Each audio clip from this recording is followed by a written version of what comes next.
British troops in Uganda, helping train men and women who will go to Somalia to be part of the African Union's peacekeeping mission. Hands up! I'm Hannah King, and I've been here with Laura Makin-Isherwood, finding out what the Brits are doing, why, and how the Ugandans feel about it.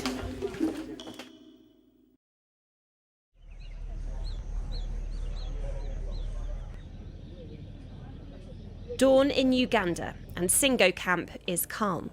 But while the personnel from the Ugandan People's Defence Force here may be training for a peacekeeping mission, they're about to face one of the world's most complex terrorist groups.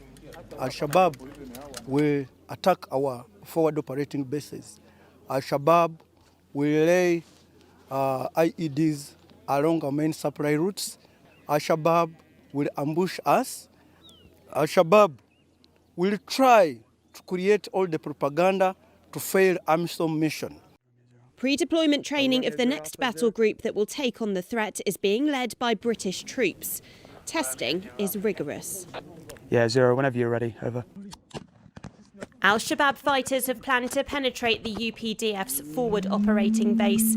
It's a training simulation, but the British personnel running this programme expect the response to be as realistic as possible.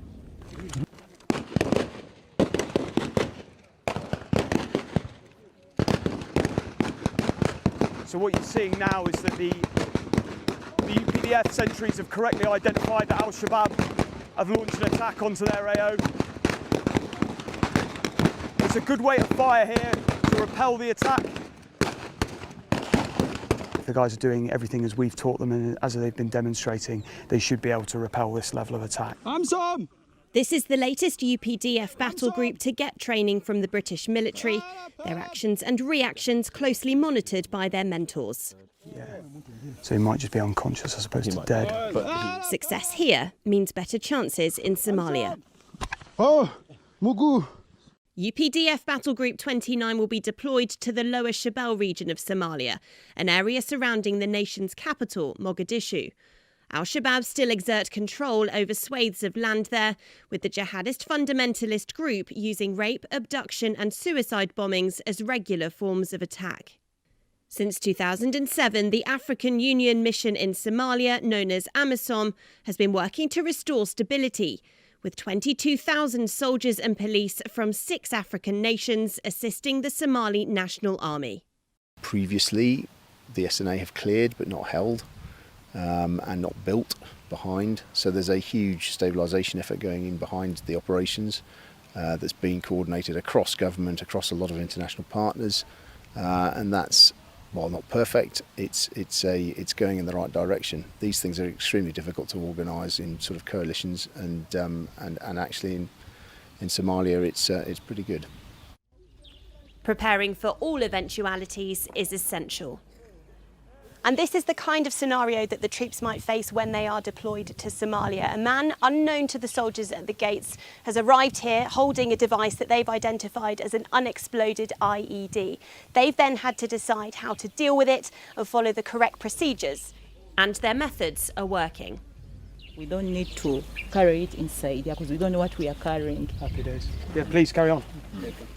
But not all scenarios are casualty-free. UPDF medics are being put through their paces too. Yeah. So it's 1, 2. We don't wait 6 seconds. But while the basics must be mastered, Stay alive, stay alive. expecting the unexpected is just as important. What's happened here is the patient is an al-Shabaab member, and they're trying to restrain him now because he's already caused casualties in the FOB. So they're trying to restrain him so that he can't cause any more casualties among the medical staff. That could be something that happens. There are just days of practice left, and in December, UPDF Battle Group 29 will leave Uganda to do this for real. The reports from the troops and my own assessment is that we are now mission ready. Even if we are to deploy this morning, I think I'm confident that the training we've had here is quite enough for us to be able to do our best in Somalia. It's about working with the local civilian populations and Somali security partners in order to empower the Somali government, reassure the local population and bring peace and stability to the country.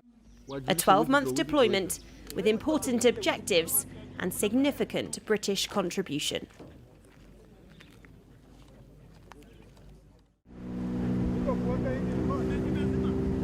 Hands up! Hands up! Ugandan Marines on mission-specific training ahead of a deployment to Somalia. Uganda contributes the most personnel to the UN mission there, and British Marines are helping them prepare. Lie down! Lie down! Face down!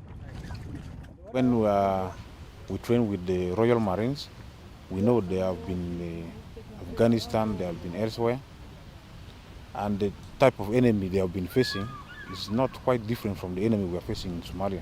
They give us encouragement, and if we do it not correctly, they correct our mistakes. We like them because they have really things which can make us up, which can brought us from down. Then we have now seen light. Seen the light? Yeah. Turn around. It's the third time the British Peace Support Team have run this training, but the 6-week programme now involves a new component. It's known as human security, and it's an area the British are leading on. They could be fiddling about. Human security is all about human beings. It's about how people are affected by conflict, not just the security of a state. The Ugandan Marines behind me are learning crucial skills which will help them support civilians caught up in war. Human security includes areas such as human trafficking, child soldiers, and how to deal with victims of sexual violence. The military are often first on the scene, well before UN agencies or aid workers, and their ability to deal with such situations is paramount. You can't deal with conflict without considering women and children and their parts in that conflict, both positively and negatively. Fundamentally, it comes back to the sort of do no harm principle. We don't intend to go into any capacity building projects and seek to do any further harm or not understand what the implications of our intervention may be. Everywhere we operate from, there are civilians, and civilians are our main point of focus. So without putting them into consideration when we are planning for our operations, it means that we are going to mess up. Some elements of the training have been as simple as ensuring innocent locals are on side. The directing staff from one assault group analysed the Marines' performance at every level. Brother, thank you, but I'm sorry for delaying you. So we are specifically for those people who don't want any criminal activities which can take place around. If you are facing anything, you call me. I'm going to give you my number. No, sir? Okay. Good. Thank you, sir. Okay. Have a good time. Right, stop there. Right, good. Right, that's probably the best one yet. The only thing I will pick up on that is... Hold that, please. Thank you. If I'm standing here and my hand's up, Yeah. okay, can you see me go for anything? What can you see? If I'm going to go for a weapon, I'm going to pick it up with my hands, aren't I?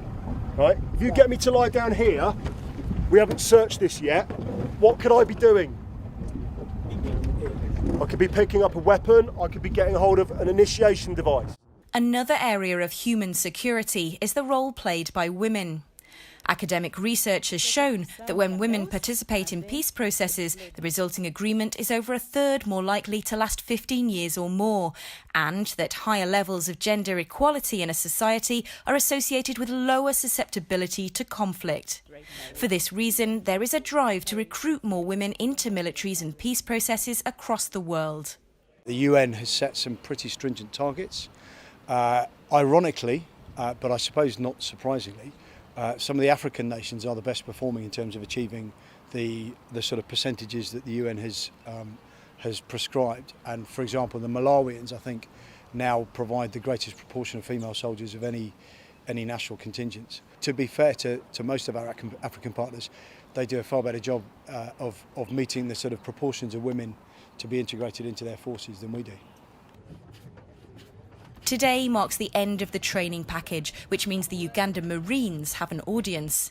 With VIPs, including defence attachés for Somalia and Uganda, as well as UN representatives, they must now demonstrate their readiness to deploy. Vessels operating along the coast of Somalia may be innocent fishermen, but they may also be criminals trafficking drugs or people. Knowing how to deal with innocent bystanders and victims of conflict is as important as any other skill set for Marines and infantrymen alike. 12 and 13.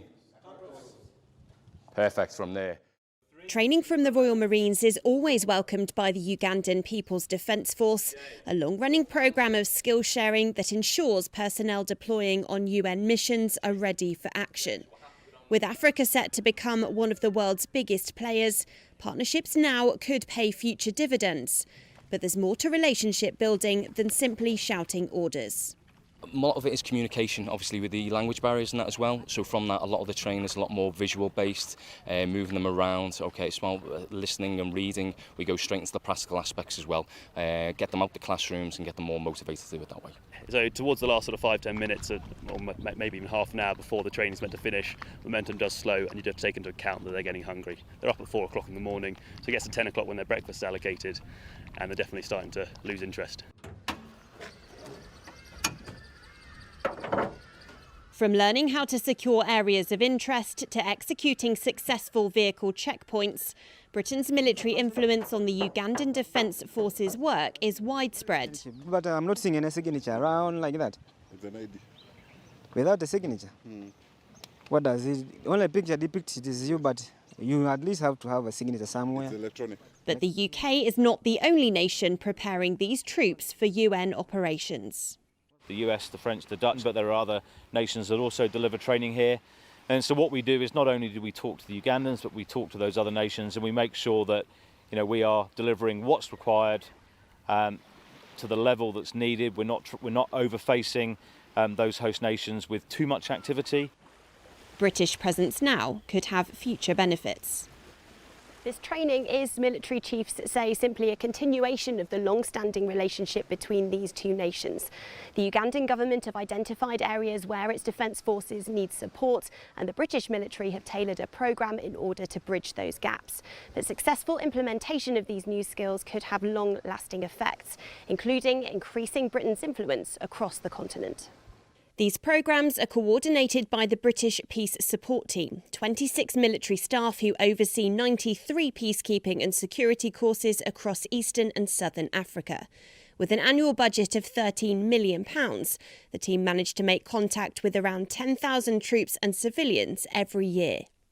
Our role is about improving professional performance, but as a second order effect, we work regularly with 8 or 9 different African countries, and also influence course attendees and so on from probably 30 or 40 countries across the continent. So that exposure to the British government, that exposure to the British Army, I think is relatively intangible. With the UK's position in the world shifting, its relationship with global traders in a state of flux, could it be that boosted military relations in Africa could help in other areas too? The UK considers Africa to be one of the big players going forwards, and therefore all of this lends itself to UK PLC and the ability to be able to work more closely with our African partners. There is another thing to consider: competition from other nations. Russia is a big player on this continent, China too, providing much needed hardware and investment. But British teams say history and heritage plays a big part in African nations choosing who to have on side. Whilst clearly we are in competition with China in certain areas, there's no reason at all why I think we couldn't have complementary activities where we provide something that they don't. And as I say, we are still, for many African nations, we're still the partner of choice. Even though we don't come with large equipment programs and we don't come with a huge amount of money, a lot of the time they don't have the capacity to assimilate it. And what they are actually after, if they're not after the shiny drones and the big bombs, what they're actually really in need of, and those that recognise it, is people who can improve their professional standards. Okay, stop. As the only nation to meet the UN's training expectations, the British military is at the top of this game.